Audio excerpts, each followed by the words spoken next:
Assalamualaikum warahmatullahi wabarakatuh. Perkenalkan, nama saya Ahmad Fauzan Zulkarnain dari kelas 12 IPA. Di sini saya membacakan materi PKN bab 2 tentang perlindungan dan penegakan hukum di Indonesia. A. Hakikat perlindungan dan penegakan hukum. 1. Konsep perlindungan dan penegakan hukum. Simanjuntak mengartikan perlindungan hukum sebagai segala upaya pemerintah untuk menjamin adanya kepastian hukum serta memberi perlindungan kepada warganya agar hak-haknya sebagai seorang warga negara tidak dilanggar, dan bagi yang melanggarnya akan dapat dikenakan sanksi sesuai peraturan yang berlaku. Dengan demikian, suatu perlindungan dapat dikatakan sebagai perlindungan hukum apabila mengandung unsur-unsur sebagai berikut. 1. Adanya perlindungan dari pemerintah kepada warganya. 2. Jaminan kepastian hukum. 3. Berkaitan dengan hak-hak warga negara. 4. Adanya sanksi hukum bagi pihak yang melanggarnya. 2. Pentingnya perlindungan dan penegakan hukum. Perlindungan dan penegakan hukum sangat penting dilakukan karena dapat mewujudkan hal-hal berikut ini. 1. Tegaknya supremasi hukum. 2. Tegaknya keadilan. 3. Perwujudan perdamaian dalam kehidupan di masyarakat.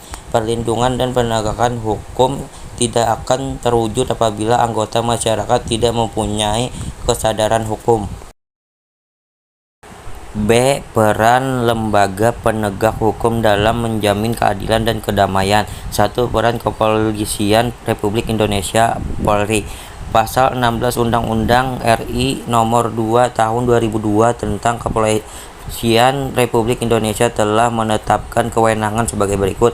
1. Melakukan penangkapan, penahanan, penggeledahan, dan penyitaan. 2. Melarang setiap orang meninggalkan atau memasuki tempat kejadian perkara untuk kepentingan penyidikan. 3. Membawa dan menghadapkan orang kepada penyidik dalam rangka penyidikan.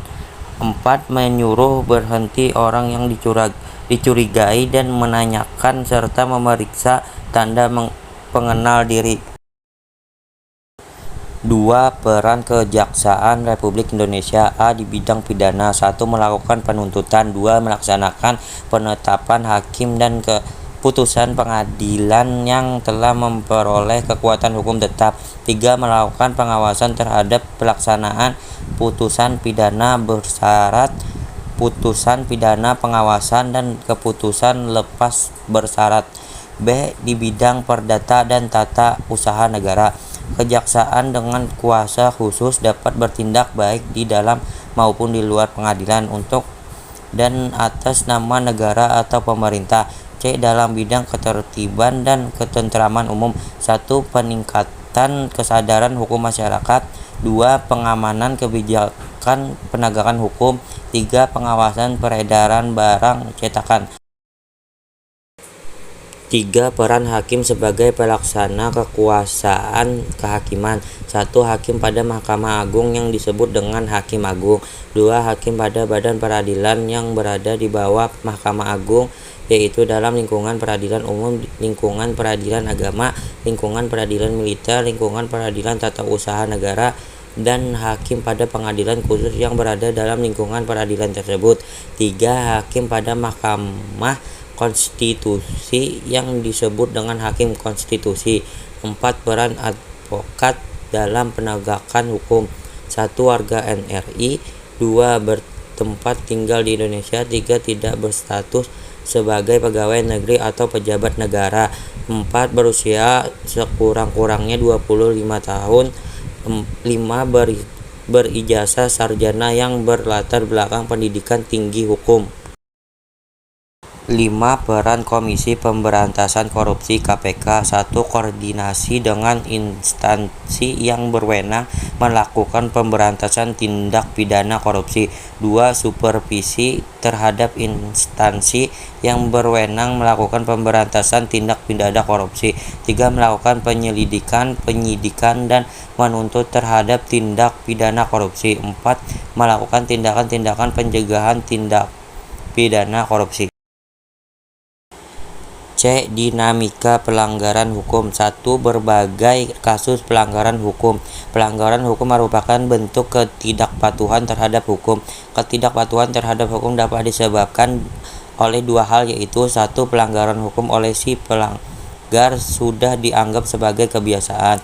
2. Hukum yang berlaku sudah tidak sesuai lagi dengan tuntutan kehidupan.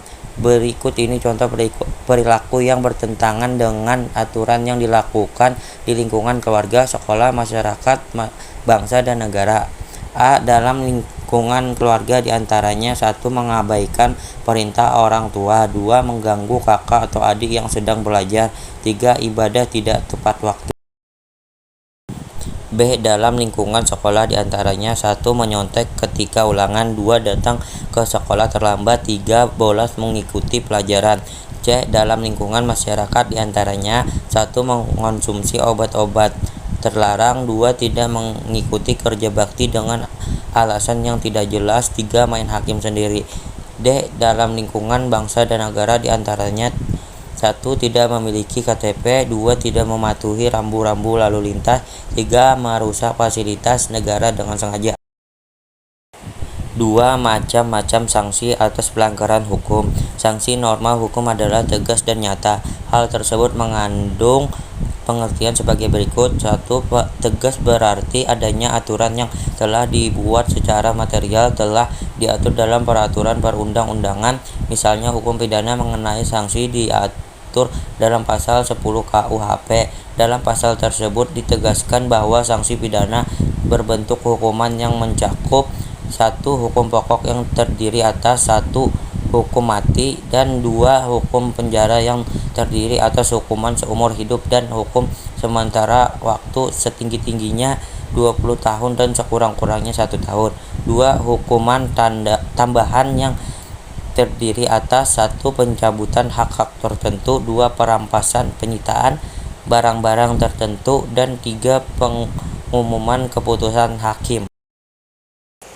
3. Partisipasi dalam perlindungan dan penegakan hukum. A. Dalam kehidupan di lingkungan keluarga. 1. Mematuhi perintah orang tua. 2. Ibadah tepat waktu. 3. Menghormati anggota keluarga yang lain seperti ayah, ibu, kakak, adik, dan sebagainya. B. Dalam kehidupan di lingkungan sekolah. 1. Menghormati kepala sekolah, guru, dan karyawan lainnya. 2. Memakai pakaian seragam yang telah ditentukan.